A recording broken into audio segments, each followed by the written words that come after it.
New year సందర్భంగా new year రోజు టెంపుల్‌కెళ్తే మంచిదని చెప్పి ఫ్యామిలీ అందరం కలిసి బయలుదేరిపోయాము. ఇంకా న్యూ ఇయర్ కదా! న్యూ లైఫ్ స్టార్ట్ చేయాలని చెప్పి మంచిగా టెంపుల్‌కైతే వెళ్ళాము. ఫస్ట్ రోజు వెళ్తే మంచిదని చెప్పి జామునర్ ఫస్ట్ రోజే వెళ్ళాము.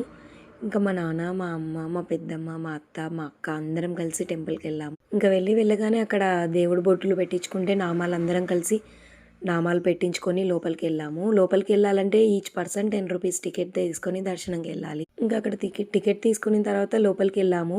దర్శనంకైతే 30 మినిట్స్ పట్టింది. చాలా మందొచ్చారు ఈరోజు జాన్వరి ఫస్ట్. ఇంకా దర్శనం అయిన తర్వాత ప్రసాదం తీసుకొని కాసేపు అలా గుళ్ళో కూర్చొని ఇంకా బయలుదేరిపోయాము. ఇంకా బయట కొబ్బరికాయ కొట్టాలి. లోపలికైతే అలో లేదు.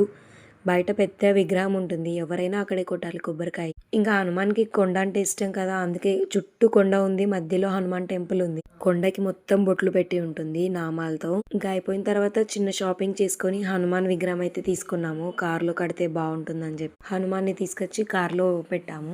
ఎప్పుడు శ్రావణ మాసం వచ్చినా ఇక్కడికి మొత్తం చాలా మంది వస్తారు నడుచుకుంటా. నేను కూడా 4 టైమ్స్ వెళ్ళా. ఇంకా అంతా అయిపోయిన తర్వాత రిటర్న్ బయలుదేరిపోయాము. ఇంకా ఇడుపులపాయకి దగ్గరలో ఉంది కాబట్టి గండి మొత్తం జగన్ పోస్టర్లే ఉంటాయి. సీఎం జగన్. ఎందుకంటే ఇంక ఇక్కడ నుంచి మొత్తం ఇడుపులపాయ వరకు మొత్తం జగన్ అడ్డానే కాబట్టి అన్ని జగన్ పోస్టర్లే ఉన్నాయి. ఎంతైనా వైఎస్ఆర్సీపీ అంటే మామూలుగా ఉండదు.